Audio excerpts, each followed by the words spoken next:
Sipping on the track, pop, tail, play, Freiday. On the bucket, kill, be my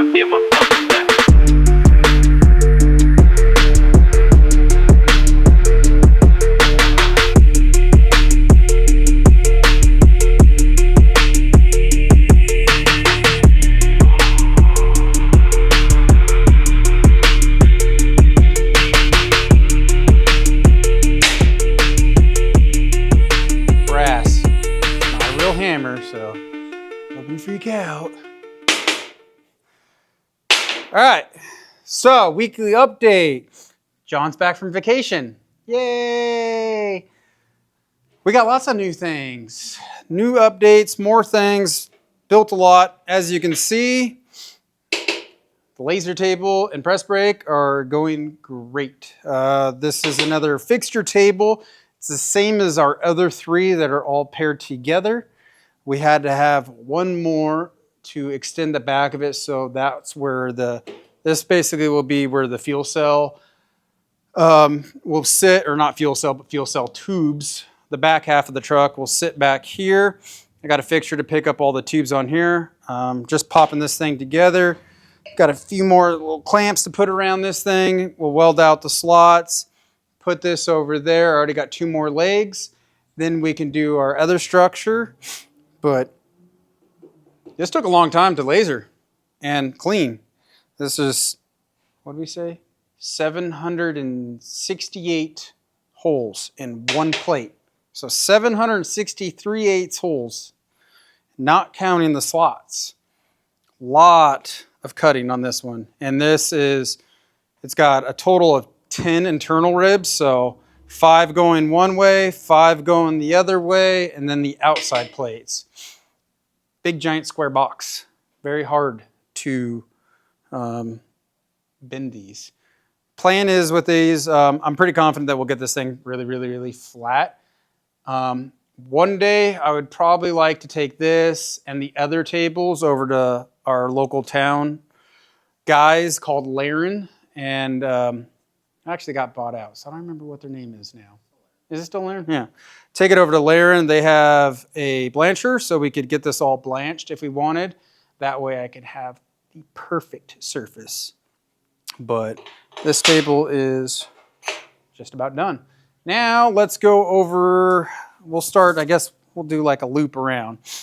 You can see this is mostly done for the steering box is pretty much done. All this stuff is mostly done. There might be a few, beauty passes to put in, a few more pieces. We got this really good.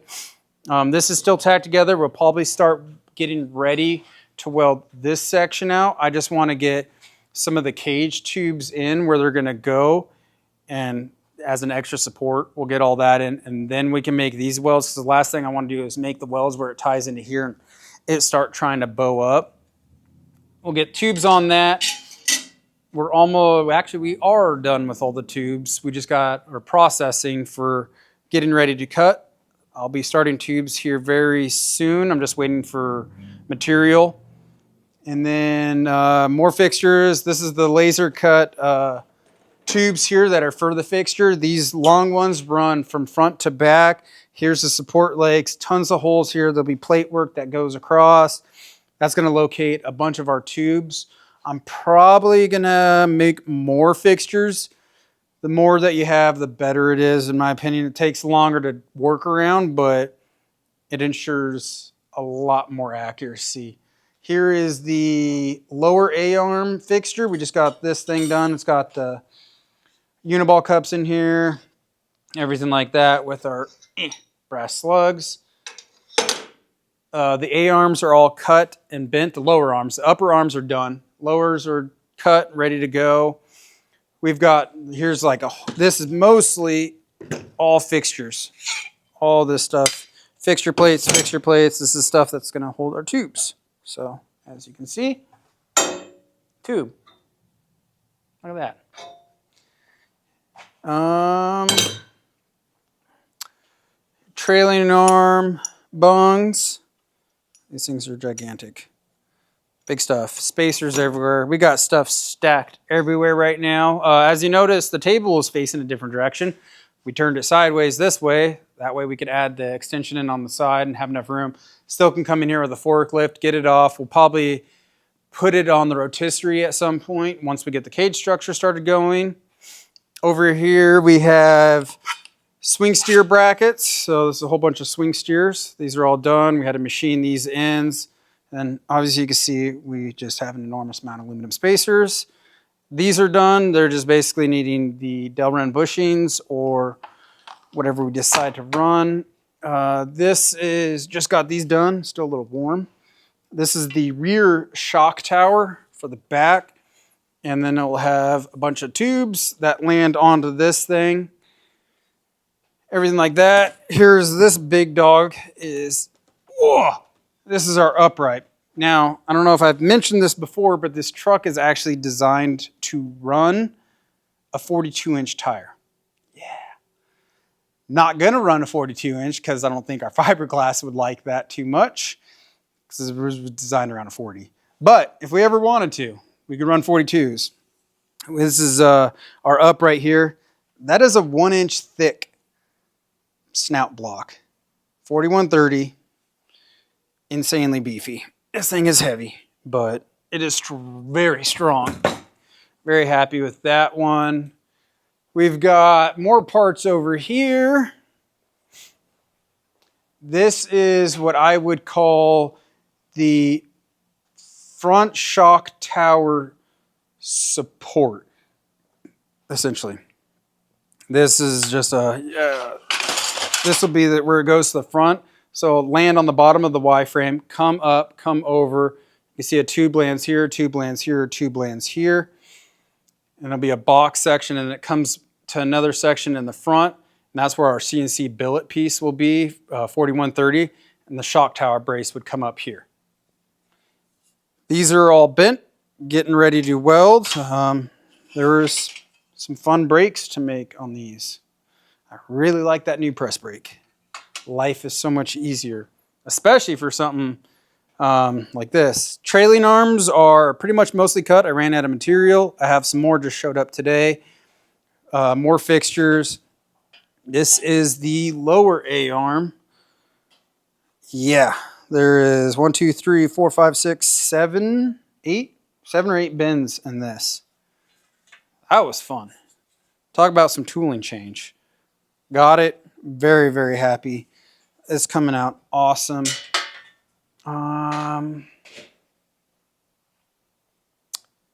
Gary's Ranger, he sent us our light package. We just got that last week, I believe. We're going over that with Troy from Troy Barker Designs or Quicksaw. Gary wants a sheet metal fabricated bumper, which will look very good, but it's going to be a lot harder to make. There's a lot of different angle changes. It's going to be an interesting one. He also wants it removable. So we're going through the frame horns right now. We're trying to go through everything, figure out how the best process is to be able to get this done. And then we'll go through and do our support tubes. We're at right now is the design phase, so it is going to take a little bit more time. It's a very complex piece. Once we get that part done, then we can add in our other tubes that come down to the frame horns to the front. And then we can do our header panner, which will pick up the headlights behind the grill. And then that'll be our hood tilt mechanism. Hopefully we can get some stuff cut and going on that by next week. If we can get the design done, like I said, it's not a simple thing to make versus a tube. Getting closer to that one. We got Mike's Blazer is pretty much done. It wasn't anything too crazy to do on this one. We took his original piece here, that this went over to the firewall and dead ended there. Cut that off. We ran a tube down to the frame, also laminated the frame, ran another tube down, and then we did a support in the back to try and keep this thing from twisting much as possible. It is a leaf spring truck, so that's what's taken a brunt of the force. All we have left to do is we're going to rebuild the lower shock tab. I'm assuming when this broke, it probably messed those up pretty bad because they're kind of a little bent. Simple fix. We'll build those ones up, and then Mike can be done with this. think that's all we got. If you guys want to see how big the rear fuel cell / tube area is, oh my gosh. That is the fixture. It's not sanded. Ignore the dirt. That is just the fixture to cradle for the fuel cell and other supporting tubes. It's a 115-gallon fuel cell. It's smarter to go with more fuel cell. I would have liked to done storage, but with where the fuel cell is, the storage box would have been so far forward, it's not much fun to climb up there. We're going to do a storage box in the back above the spare tire. But fuel is one thing, especially if you're in Baja, you're going to want as much as you can get. There is a lot of times where gas stations are far and few between, and not all of them have fuel. 115 gallons is great. I mean, with this truck, I'm going to probably estimate it's getting somewhere in the 4 to 6 mile range, depending on how you're driving. Could get better on street. Might not get as good. We don't know. It makes around 650 horsepower on a 40-inch tire. Hard to know what the weight of it's going to be, but I'm very excited about this truck. I think that's it, John. Is that an update for this? Lots of new parts. I mean, we got lower A-arms, which I think you guys saw the lower A-arms and all that stuff. I could show you. Oh, look at that. I forgot one more piece. Sway bar.